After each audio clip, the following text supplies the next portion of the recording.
12 സ്ക്രീനോട് കൂടിയ multiplex theatre നമ്മുടെ കോഴിക്കോട് ലുലു മാളിൽ വരുന്നു. ഈ ഒരു വാർത്ത കുറച്ച് മാസങ്ങൾക്ക് മുന്നേ നിങ്ങൾ കേട്ടിട്ടുണ്ടാവും. ഇത് എന്താ സംഭവം എന്നറിയോ? നമ്മുടെ കോഴിക്കോട് ലുലു മാളിന്റെ ഒഫീഷ്യൽ വെബ്സൈറ്റിൽ അവരൊരു 6 മാസം മുന്നേ കൊടുത്ത ഡീറ്റെയിൽ ആണ്. അതായത് 12 സ്ക്രീനോട് കൂടി ഒരു മൾട്ടിപ്ലക്സ് തിയേറ്റർ അവിടെ വരുന്നുണ്ടെന്ന്. പക്ഷേ ഇന്ന് നമ്മൾ അവരുടെ വെബ്സൈറ്റ് ഓപ്പൺ ചെയ്ത് നോക്കുന്ന സമയത്ത് ആ ഡീറ്റെയിൽസ് ഒക്കെ അവർ അങ്ങോട്ട് എടുത്ത് മാറ്റിയിട്ടുണ്ട് കേട്ടോ. അപ്പോൾ അതിന്റെ അർത്ഥം എന്താണെന്ന് ചോദിക്കുകയാണെങ്കിൽ നമ്മുടെ ഈ ഒരു ഫേസ് 1 ലുലു മാളിൽ എന്തായാലും തിയേറ്ററിനുള്ള സാധ്യത വളരെ വളരെ വളരെ കുറവാണ് കേട്ടോ. അപ്പോൾ എന്തുകൊണ്ടാണ് നമ്മൾ ഇപ്പോൾ കോഴിക്കോട് ലുലു മാളിനെ പറ്റി സംസാരിക്കുന്നത് ചോദിക്കുകയാണെങ്കിൽ, യെസ്, അങ്ങനെ നമ്മുടെ ലുലു മാൾ തുറക്കാനായിട്ട് പോവുകയാണ് കേട്ടോ. കുറേ കാലമായല്ലേ, കുറേ ആഴ്ചകളും മാസങ്ങളും വർഷങ്ങളും ഒക്കെ കഴിഞ്ഞിട്ട് എന്തായാലും ആ ഒരു കാത്തിരിപ്പിന് അവസാനമായിരിക്കുകയാണ്. നമ്മുടെ കോഴിക്കോട് ലുലു മാൾ ദേ ഇനി ദിവസങ്ങൾക്കുള്ളിൽ തന്നെ തുറക്കാനായിട്ട് പോവുകയാണ്. അപ്പോൾ നമ്മുടെ ലുലു മാളിന്റെ ലൊക്കേഷൻ എവിടെയാണെന്ന് ചോദിക്കുവാണെങ്കിൽ മാങ്കാവ് ബൈപ്പാസിന് സമീപമായിട്ടാണ് നമ്മുടെ ഏറ്റവും പുതിയ കോഴിക്കോട് ലുലു മാള് വരുന്നത് കേട്ടോ. അപ്പോൾ സ്ക്വയർ ഫീറ്റ് മറ്റു കാര്യങ്ങളൊക്കെ നോക്കുകയാണെന്നുണ്ടെങ്കിൽ 3.5 ലക്ഷം സ്ക്വയർ ഫീറ്റ് ആണ് നമ്മുടെ ഈ ഒരു മാങ്കാവ് ലുലു മാളിന്റെ വലിപ്പം എന്ന് പറഞ്ഞു കഴിഞ്ഞാൽ. ഇനി എത്ര ഫ്ലോർ ഉണ്ട് എന്ന് ചോദിക്കുവാണെങ്കിൽ മൊത്തം 3 ഫ്ലോർ ആണ് നമ്മുടെ ഈ ഒരു ലുലു മാളിൽ വരുന്നത് കേട്ടോ. ഇനി ഞാൻ നിങ്ങളുടെ ഒരു ചോദ്യം ചോദിക്കട്ടെ. നമ്മളിപ്പോൾ ഒരു ലുലു മാളിലോട്ട് കയറുവാണ്. എവിടെ പോയാലും ഏത് ലുലു മാളിൽ കയറി കഴിഞ്ഞാലും നമുക്ക് ആവശ്യം ഉണ്ടെങ്കിലും ഇല്ലെങ്കിലും നമ്മൾ കയറുന്ന 2 സ്ഥലങ്ങളുണ്ട്. അതിലൊരു സ്ഥലം എന്ന് പറഞ്ഞു കഴിഞ്ഞാൽ നമ്മുടെ ലുലു ഹൈപ്പർ മാർക്കറ്റ് തന്നെയാണ്. അപ്പോൾ നമ്മുടെ കോഴിക്കോട് ലുലു മാളിന്റെ കാര്യം നോക്കുകയാണെങ്കിൽ ഏറ്റവും കൂടുതൽ ഇമ്പോർട്ടൻസ് കൊടുത്തിരിക്കുന്നത് ഹൈപ്പർ മാർക്കറ്റ് തന്നെയാണ്. ഒരു പക്ഷേ ഇനി അങ്ങോട്ട് മാങ്കാവ് ആ ഒരു ഏരിയയിലുള്ള ആൾക്കാരും, ആ ഒരു ഏരിയ മാത്രമല്ല, ആ ഒരു സമീപപ്രദേശത്തുള്ള ഉള്ള ഏരിയ മുഴുവൻ ഉള്ള ആൾക്കാരുടെ ഇനി ഉള്ള ഒരു ഗ്രോസറി സ്റ്റോർ എന്ന് പറഞ്ഞു കഴിഞ്ഞാൽ നമ്മുടെ ലുലു ഹൈപ്പർ മാർക്കറ്റ് തന്നെ ആകാനുള്ള സാധ്യത വളരെ വളരെ കൂടുതലാണ്. അപ്പോൾ ഈ ഒരു ഹൈപ്പർ മാർക്കറ്റിന്റെ സൈസ് മാത്രം നോക്കുകയാണെങ്കിൽ ഏതാണ്ട് 1.5 ലക്ഷം സ്ക്വയർ ഫീറ്റ് ഉണ്ട്. മൊത്തം 3.5 ലക്ഷം സ്ക്വയർ ഫീറ്റ് വരുന്ന മാളിന്റെ ഏതാണ്ട് പകുതിയോളം സൈസ് നമ്മുടെ ഈ ഒരു ഹൈപ്പർ മാർക്കറ്റിന് വേണ്ടിയിട്ടാണ് കൊടുത്തേക്കുന്നത്. അപ്പം എന്തുമാത്രം വലിപ്പം ഉണ്ട് എന്ന് നിങ്ങളൊന്ന് ഊഹിച്ച് നോക്കിയാൽ മതി.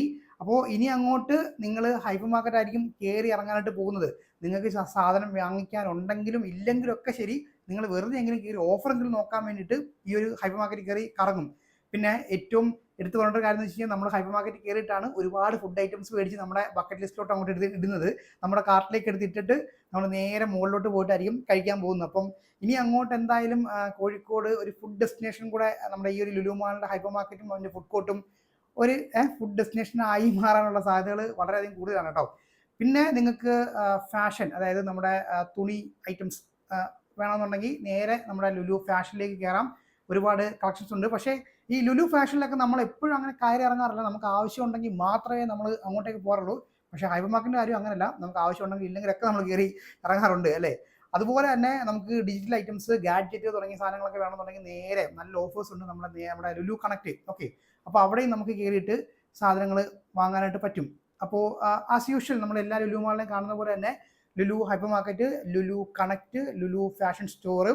ഇത് കൂടാതെ ഇനി ഞാൻ നേരത്തെ പറഞ്ഞായിരുന്നു നമ്മൾ 2 സ്ഥലങ്ങളിൽ നമ്മൾ ആവശ്യം ഉണ്ടെങ്കിൽ ഇല്ലെങ്കിൽ കയറുമെന്ന്. അതൊന്ന് ഹൈപ്പർ മാർക്കറ്റ്, അടുത്തത് നമ്മുടെ ഫുഡ് കോർട്ടാണ് കേട്ടോ. ഫുഡ് കോർട്ടിന്റെ കാര്യം പറയുകയാണെന്നുണ്ടെങ്കിൽ നമ്മൾ ഹൈപ്പർ മാർക്കറ്റിൽ സാധനം മേടിക്കുന്നു, നേരെ ഫുഡ് കോർട്ടിലോട്ട് പോകുന്നു. അപ്പം അവിടെ മാത്രമല്ല, അറിയാലോ, അതായത് ഹൈപ്പർ മാർക്കറ്റിലെ ഫുഡ് മാത്രമല്ല ഉള്ളത്. നേരെ ഫുഡ് കോർട്ടിലേക്ക് വന്നു കഴിഞ്ഞാൽ ഏതാണ്ട് 11 മുകളിൽ ബ്രാൻഡുകൾ അസോസിയേറ്റ് ചെയ്തിട്ടാണ് ഇപ്പോൾ നമ്മുടെ ഈ ഒരു ലുലു മാളിലെ ഫുഡ് കോർട്ടിൽ വന്നേക്കുന്നത് കേട്ടോ. അപ്പോൾ ഏതാണ്ട് ഒരു 400-ലധികം സീറ്റിംഗ് കപ്പാസിറ്റി ഉണ്ടെന്നാണ് മനസ്സിലാക്കാൻ സാധിച്ചത്. ഇനി ഏതൊക്കെ ബ്രാൻഡുകൾ ഉണ്ട് എന്ന് ചോദിക്കുവാണെങ്കിൽ എടുത്തു പറയാവുന്ന നമ്മുടെ KFC, Pizza Hut, Baskin Robbins, അതുപോലെ തന്നെ സ്റ്റാർബക്സ് തുടങ്ങിയ ബ്രാൻഡുകളൊക്കെ അസോസിയേറ്റ് ചെയ്യുന്നുണ്ട്.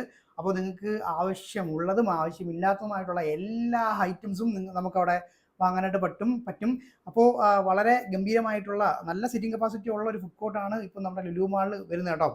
പിന്നെ കുട്ടികൾക്കായിട്ടുള്ള ഒരു ഗെയിം സോണും അവർ പറയുന്നുണ്ട്, ഇതിൽ മെൻഷൻ ചെയ്തിട്ടുണ്ട്. അപ്പോൾ എന്തായാലും നമ്മുടെ ഗെയിം സോൺ എന്ന് പറയുമ്പോൾ അറിയാലോ, നമ്മുടെ ഫൺ ടൂറേ ആയിരിക്കും. അപ്പോൾ ഫൺ ടൂറേയും കൂടെ ആകുമ്പോഴത്തേക്ക് എന്തായാലും കംപ്ലീറ്റ് ആവുമെന്ന് ചോദിച്ചാൽ കംപ്ലീറ്റ് ആവത്തില്ല. അവിടെ തിയേറ്ററിൻ്റെ ഒരു അഭാവം ഒരു വളരെ പ്രസക്തമായ കാര്യം തന്നെയാണ്. പക്ഷേ ഈ ഒരു ഫേസിൽ ഇല്ല എന്നാണ് നമുക്ക് മനസ്സിലാക്കാൻ സാധിച്ചത്. അപ്പോൾ ഏതാണ്ട് ഒരു 30ഓളം ബ്രാൻഡുകൾ അസോസിയേറ്റ് ചെയ്യുന്നുണ്ട് കേട്ടോ നമ്മുടെ ഈ ഒരു ലുലു മാളിൽ. അപ്പോൾ ഇത്രയധികം ബ്രാൻഡുകൾ വരുന്ന സ്ഥിതിക്ക് എന്തായാലും ലുലു മാളിൻ്റെ ഒരു തിരക്ക് പറഞ്ഞറിയിക്കേണ്ട കാര്യമില്ലല്ലോ. ആദ്യത്തെ ദിവസങ്ങളിലൊക്കെ ഭയങ്കര റഷായിരിക്കും. ഭയങ്കരം എന്ന് പറഞ്ഞാൽ അതിഭയങ്കരമായിട്ടുള്ള റഷായിരിക്കും. പിന്നെ ഇപ്പോൾ ഉള്ള ഒരു റോഡിൻ്റെ അവസ്ഥ അറിയാലോ, വീതിയൊക്കെ കുറവാണ്. അപ്പോൾ എന്തായാലും നല്ല കട്ട ബ്ലോക്ക് തന്നെ നമുക്ക് പ്രതീക്ഷിക്കാവുന്നൊരു കാര്യമാണ് കേട്ടോ. അപ്പോൾ ഇത്രയധികം ആൾക്കാരൊക്കെ വരുന്നത് കൊണ്ട് പാർക്കിങ്ങിനകത്ത് എന്തെങ്കിലുമൊക്കെ ഒരു പ്രശ്നം ഉണ്ടാവുമോ? ലുലു മാളിൽ പൊതുവെ പാർക്കിങ്ങിനൊരു പ്രശ്നം ഇല്ല എന്ന് നമുക്കറിയാലോ. അപ്പോൾ ഇവിടെ മെൻഷൻ ചെയ്തിരിക്കുന്ന വാഹനങ്ങളുടെ എണ്ണം എന്ന് പറഞ്ഞു കഴിഞ്ഞാൽ ഏതാണ്ട് 1000 വാഹനങ്ങൾ വരെയൊക്കെ പാർക്ക് ചെയ്യാൻ പറ്റുന്ന രീതിയിലുള്ള ഒരു പാർക്കിംഗ് ഏരിയ ആണ് നമ്മുടെ ഈ ഒരു മാങ്കാവ് ലുലു മാളിൽ ഇപ്പോൾ ഒരു സജ്ജീകരിച്ചിരിക്കുന്നത് കേട്ടോ. അപ്പോൾ ഇനി എന്നാണ് നമ്മുടെ ഈ ഒരു കോഴിക്കോട് ലുലു മാളിന്റെ ഓപ്പണിംഗ് എന്ന് ചോദിക്കുകയാണെന്നുണ്ടെങ്കിൽ ഇപ്പോൾ ജൂലൈ ഇങ്ങനെ തീർന്നുകൊണ്ടിരിക്കുകയാണ്. ഓഗസ്റ്റ് മാസം പറയുന്നുണ്ട് കേട്ടോ. ടെൻറ്റേറ്റീവ് ഡേറ്റ് പറയുന്നത് ഓഗസ്റ്റ് മാസം ഓപ്പൺ ചെയ്യും എന്നാണ്. ഏതാണ്ട് വർക്ക് ഓൾമോസ്റ്റ് ഇന്റീരിയർ വർക്ക് ഉൾപ്പെടെ ഓൾമോസ്റ്റ് വർക്ക് എല്ലാം കഴിഞ്ഞിട്ടുണ്ട്. ക്ലിയറൻസുകളൊക്കെ കിട്ടിയിട്ടുണ്ടെന്നാണ് മനസ്സിലാക്കാൻ സാധിച്ചത്. അപ്പോൾ അതുകൊണ്ട് തന്നെ അടുത്ത മാസം നമ്മുടെ ഈ ഒരു ഓഗസ്റ്റ് മാസത്തോട് കൂടി തന്നെ നമ്മുടെ കോഴിക്കോട് ലുലു മാൾ തുറക്കും എന്നാണ് ഇപ്പോൾ കിട്ടിയ വിവരം. ഒഫീഷ്യലായിട്ട് അവർ അനൗൺസ് ചെയ്തിട്ടില്ല, നമുക്ക് കിട്ടിയ വിവരമാണ് ഷെയർ ചെയ്യുന്നത്. എന്തായാലും ഏതാനും ദിവസങ്ങൾക്കുള്ളിൽ തന്നെ അതിൻ്റെ ഒരു ഒഫീഷ്യൽ ഡേറ്റ് വരും. പിന്നെ വേറൊരു കാര്യമുണ്ട്. ഇപ്പം നമ്മൾ വലിപ്പത്തിൻ്റെ കാര്യം നോക്കുകയാണെങ്കിൽ നമ്മുടെ ലുലു മാളിൻ്റെ വലിപ്പത്തിൻ്റെ കാര്യം പറയുകയാണെങ്കിൽ ട്രിവാൻഡ്രമാണ് ഏറ്റവും ടോപ്പിൽ നിൽക്കുന്ന ഒരു മാൾ എന്ന് പറഞ്ഞു കഴിഞ്ഞാൽ. അത് കഴിഞ്ഞ് നെക്സ്റ്റ് വരുന്നത് നമ്മുടെ കൊച്ചിയാണ്. പിന്നെ 3-ാം സ്ഥാനം കോഴിക്കോടാണോ അതോ കോട്ടയമാണോ അതോ പാലക്കാടാണോ എന്നുള്ള കാര്യത്തിൽ ഒരു ചെറിയ ക്ലാരിറ്റി വരാനായിട്ടുണ്ട്. അപ്പോൾ എന്തായാലും ഇതിന് പുറകെയായിട്ട് നമ്മുടെ കോട്ടയം ലുലു മാളിൻ്റെ ഒരു വീഡിയോ കൂടെ വരുന്നുണ്ട് കേട്ടോ. അപ്പോൾ അത് കഴിഞ്ഞിട്ട് നമുക്ക് ഈ 3-ാം സ്ഥാനം വലിപ്പത്തിൽ 3-ാം സ്ഥാനം ഏത് ലുലു മാളിലാണെന്നുള്ള കാര്യം പറയാം.